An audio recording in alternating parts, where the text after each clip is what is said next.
మనం బీసీలు కానీ ఎస్సీలను కానీ ఎస్టీలు కానీ గుండెల్లో పెట్టుకొని చూసుకున్నాం అనే విషయం ప్రజలు కూడా గుర్తించారు. అదేవిధంగా అన్ని రకాల వర్గాల ప్రజలు కూడా గుర్తించి ఈరోజు జగన్మోహన్ రెడ్డి గారు వస్తే వచ్చే జనాలు, జగన్మోహన్ రెడ్డి గారు కటౌట్ పెట్టుకొని వెళ్తా ఉంటే అంత జనాలు వస్తున్నారంటే దాని అర్థం ప్రజల్లో చాలా బలంగా ఈ రాష్ట్ర ముఖ్యమంత్రి వర్యులు జగన్మోహన్ రెడ్డి గారు గ్రౌండ్ లెవెల్లో, రూట్ లెవెల్లో చాలా లోతుల్లో ప్రజల గుండెల్లో నిలబడిపోయాడనే దానికి ఏదైతే బీసీ సాధికారిక యాత్ర జరుగుతుందో ఆ యాత్రలో భాగంగా అన్ని రకాల నియోజకవర్గాల్లో విజయవంతం కావడానికి కారణం జగన్మోహన్ రెడ్డి గారు ప్రజల్లో చాలా బలంగా ఉన్నారనే విషయం ప్రజలకు తెలిసింది. అలాగే ఎల్లో మీడియాకు తెలిసింది, చంద్రబాబు నాయుడు గారికి తెలిసింది, పవన్ కళ్యాణ్ గారికి తెలిసింది ఈ విషయం. అందుకే మా మీద ప్రతిరోజు ఏదో ఒక రకంగా బురద జల్లే కార్యక్రమం తప్ప నాకు తెలిసి ప్రతిపక్షాలంటే ఎలా ఉండాలంటే ప్రజల గొంతుకు వినిపించాలి. ప్రజల దగ్గర సమస్యలు లేవు, ఏదో ఒక రకంగా జగన్మోహన్ రెడ్డి గారి మీద అబాండాలు వేయాలా, అది తప్ప వాళ్ళ ఆలోచనలు వేరే ఏం లేదు. మీరు ఇందా మాట్లాడుతూ బీసీ ఎస్సీ ఎస్టీల కోసం మేము చేసిన పనులను మేము వివరిస్తున్నాం అన్నారు కదా, ఏం చేసారు ఈ 4.5 ఏళ్లలో అంటే ఏం చెప్తారు? బీసీలకు సంబంధించిన అన్ని రకాల వర్గాలకు సంబంధించిన ఏదైతే వాళ్ళకు బీసీలకు ఎస్సీలకు ఎస్టీలకు చట్టసభల్లో అన్ని రకాల పదవుల్లో అన్ని రకాల వర్కులలో 50% రిజర్వేషన్ కల్పించిన భారతదేశంలో ఏకైక ముఖ్యమంత్రి, దాన్ని అసెంబ్లీలో చట్టం చేసిన ముఖ్యమంత్రి ఎవరైనా ఉన్నారంటే జగన్మోహన్ రెడ్డి గారి పేరునే ప్రథమంగా చెప్పుకోవాలి. ఇంతవరకు ఏ ముఖ్యమంత్రి కూడా ఏ భారతదేశంలోని ఏ రాష్ట్రం కూడా ఇలా చేసినారని ఎక్కడైనా చెప్పుకోమని చెప్పండి. మేము చేసుకున్నామని మా ముఖ్యమంత్రి వర్యులు జగన్మోహన్ రెడ్డి గారు చేశారని మేము సగర్వంగా చెప్తా ఉన్నాం. గతంలో 14 సంవత్సరాలు ముఖ్యమంత్రిగా పనిచేసినటువంటి చంద్రబాబు నాయుడు, బీసీల పార్టీ అని చెప్పుకునే చంద్రబాబు నాయుడు గారు బీసీలకు చేయకపోగా బీసీల ఓట్లను దండుకొని కొన్ని కులాలకు కొన్ని వర్గాలకు మాత్రమే పెత్తందారులకు మాత్రం పనిచేసిన చంద్రబాబు నాయుడు ఈరోజు జగన్మోహన్ రెడ్డి గారు వైఎస్ఆర్ కాంగ్రెస్ పార్టీ పెట్టి ఈరోజు బీసీలను ఎస్సీలను ఎస్టీలను తన పక్కలో కూర్చోబెట్టుకొని అన్ని రకాల చట్టసభల్లో ఏదైతే ఎంపీటీసీలుగా జెడ్పీటీసీలుగా సర్పంచులుగా 50% రిజర్వేషన్ కల్పించి దాదాపుగా జెడ్పీ చైర్మన్లు 13 జెడ్పీ చైర్మన్లు అంటే 9 బీసీలకు ఎస్సీలకు ఎస్టీలకు మహిళలకు రిజర్వేషన్ కల్పించిన ఏకైక వ్యక్తి జగన్మోహన్ రెడ్డి గారు.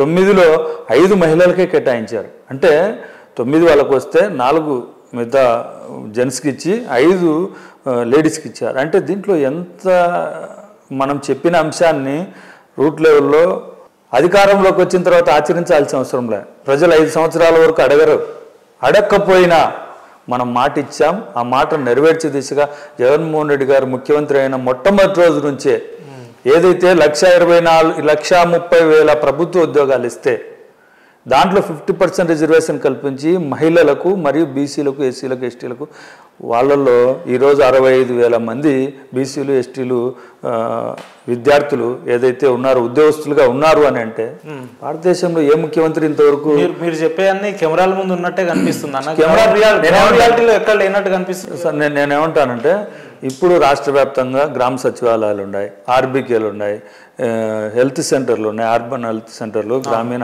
హెల్త్ సెంటర్లు ఉన్నాయి.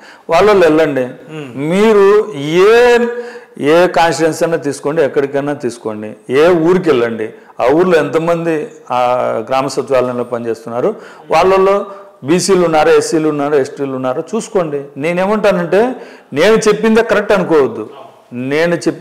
అనుకోవద్దు, మీరు వెళ్ళండి గ్రౌండ్ లెవెల్లో చూడండి, తప్పుంటే మా చొక్కా పట్టుకోండి అని చెప్తా ఉన్నాం. మేము అధికారంలో ఉన్నాం కాబట్టి మమ్మల్ని ఏమనలేరు, మేమేం చేసినా చెల్లుతాదని చెప్పడం లేదు, మా చొక్కా పట్టుకొని నిలదీయమని చెప్తా ఉన్నాం. రైట్. పొద్దున్న లేస్తే పేద వర్గాలకు మీరు పెద్దపీట వేస్తున్నప్పుడు ఎందుకన్నా పొద్దున్న లేస్తే మీ పార్టీల మీద వ్యతిరేక విధానాలు వస్తుంటాయి? వ్యతిరేక విధానాలు ఎక్కడ లేవు. చంద్రబాబు నాయుడు లాంటి వాళ్ళు ఏం చేస్తూ ఉంటారంటే పేద ప్రజలకు అమరావతిలో పేద ప్రజలకు ఇల్లు కట్టిస్తూ ఉంటే పేద ప్రజలకు అక్కడ ఉండాలని శాస్త్ర భవనాలు ఎవరికైనా కూడు గూడు నీడ అంటారు, నీడ కల్పించే దిశగా వాళ్ళకు శాశ్వతంగా గృహాలు కట్టిస్తూ ఉంటే దాని మీద కోర్టుకు వెళ్ళినటువంటి పెత్తందారులు వాళ్ళ పక్కన నిలబడినటువంటి చంద్రబాబు నాయుడు గారు. ఎవరు పేదల పక్కన నిలబడ్డారు, ఎవరు పెత్తందారుల పక్కన నిలబడ్డారు? మా రాష్ట్రంలోని పేద ప్రజలు కానీ బీసీలు కానీ ఎస్సీలు కానీ అడిగితే చెప్తారు, వాళ్ళే చెప్తారు, మేము చెప్పాల్సిన అవసరం లేదు, వాళ్ళే చెప్తారు. అంటే కోర్టుకి వెళ్ళి కేసులు వేసి దాని మీద స్టేలు తీసుకొచ్చింది ఎవరు? చంద్రబాబు నాయుడు. అదే చంద్రబాబు నాయుడు గారు అవినీతి కేసులో జైలుకి వెళ్తే జైల్లో ఉన్నప్పుడేమో నాకు చలి జ్వరం వస్తా ఉంది, నాకు హార్ట్ ఫెయిల్ అయింది, నాకు ఈ విధంగా ఉంది, నాకు ఏసీ కావాలి, నేను ఇలా ఉండాలి అలా ఉండాలని చెప్పిన చంద్రబాబు నాయుడు గారు జైలు నుంచి బయటకు వచ్చిన తర్వాత మళ్ళీ 28వ తారీఖు 30వ తారీఖు ఎప్పుడు జైలుకి వెళ్ళాల్సిన అవసరం వచ్చినప్పుడు ఇంత చాంతాడంతా ఒక సర్టిఫికెట్లు తెచ్చాడు హాస్పిటల్లో డాక్టర్లతో. ఏమని? ఒక అంబులెన్స్ ఉండాలి, హార్ట్లు ఎన్లార్జ్ అయినాయి, ఈయన 73 సంవత్సరాల వయసు ఉంది కాబట్టి హార్ట్లు ఎన్లార్జ్ అయినాయి, స్పెషల్ డాక్టర్లు ఉండాలని చెప్పారు.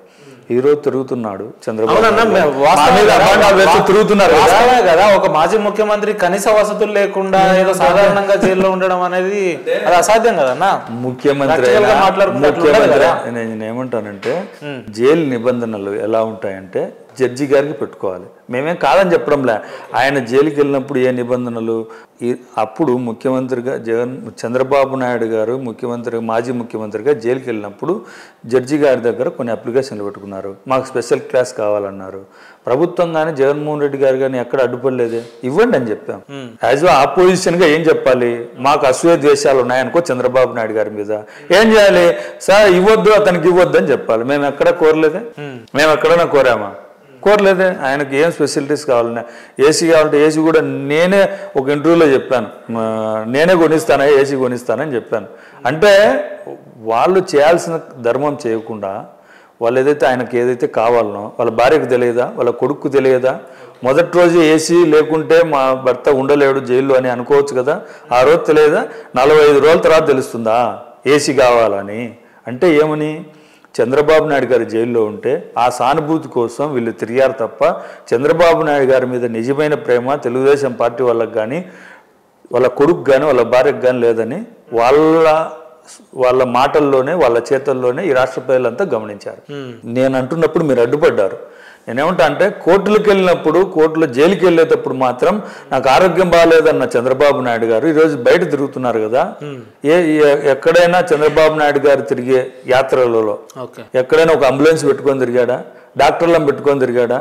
విపరీతంగా ఈ రాష్ట్ర ముఖ్యమంత్రి మీద అబాండాలు వేసి తప్పుడు మాటలు మాట్లాడేదానికి మాత్రం ఆయనకు నోరు వస్తుంది. ఆయన ఏదైతే జైలుకి వెళ్ళాల్సినప్పుడు మాత్రం ఏ నిబంధనలు ఉన్నాయో ఆ నిబంధనలు ఇప్పుడు పాటిస్తున్నాడు. నేను కాదు, ప్రజలకు చెప్పాలా. రోజు ఏం చెప్పారు? అసత్య ప్రచారాలని ఈనాడు పేపర్లో, ఆంధ్రజ్యోతి పేపర్లో చంద్రబాబు నాయుడు గారిని హింసిస్తూ ఉన్నారు, జైల్లోనే చంపాలనుకుంటున్నారు వైఎస్ఆర్ కాంగ్రెస్ పార్టీ వాళ్ళని మా మీద అబాండాలు వేశారు. ఆ రోజు చంద్రబాబు నాయుడు గారు బెయిల్ వచ్చిన తర్వాత, బయటకు వచ్చిన తర్వాత ఆరోగ్యం బాగాలేదని, హార్ట్ ఫెయిల్ అయిందని, ఏదో కొన్ని కారణాల వల్ల, అనారోగ్య కారణాల వల్ల బెయిల్ వచ్చింది కదా, తాత్కాలిక బెయిల్ వస్తే అది 13 గంటలు నిర్విరాంగా పనిచేశాడంటే మేము తప్పు చేయలేదని చంద్రబాబు నాయుడు గారే నిరూపించారా లేదా? ఆయన బయటకు వచ్చేప్పుడు ఆయన యాత్ర చేశాడు కదా, రాజమండ్రి జైలు నుంచి విజయవాడ నుంచి హైదరాబాద్కు వచ్చిన యాత్రలో ఎక్కడైనా సరే అతనికి ఆరోగ్యం బాగాలేదని ఏ ఒక్క క్షణమన్నా కానీ ఉన్నాడా? అలాగా లేడు అని అంటే ఏమిటి? మేము నిజాయితీ ఉన్నామని వాళ్ళే చెప్తా ఉంటారు. వాళ్ళు ఏదైతే అబాండాలు వేస్తారో వాళ్ళే వాళ్ళ చర్యల ద్వారా నిరూపిస్తూ ఉంటారు. రైట్ అన్న, ఇదంతా పక్కన పెడితే అసలు స్కిల్ డెవలప్మెంట్లో స్కామ్ అనేది జరిగిందా? ఒకవేళ జరిగితే ఇవి రాష్ట్ర ప్రభుత్వం 4 ఏళ్ల నుంచి ఎట్టుపోయింది, ఎందుకు ఎన్నికలు దగ్గరున్న నేపథ్యంలో ఇప్పుడు 6 నెలల నుంచి ఇప్పుడు ఆయన ఇబ్బంది పెట్టడం? మీరు ఏదైతే మీరు అంటున్నారో అన్ని కేసులలో ప్రభుత్వం చర్యలు తీసుకుంటా ఉంటే కోర్టుకు వెళ్ళి కోర్టులో స్టేలు తెచ్చుకునే వ్యక్తి చంద్రబాబు నాయుడు గారు. ప్రతి కేసులో ఈ స్కిల్ కుంభకోణంలో కూడా ఏదైతే దాని మీద వెళ్ళాలనుకున్నారో వెళ్ళి స్టేలు తెచ్చుకున్నారు.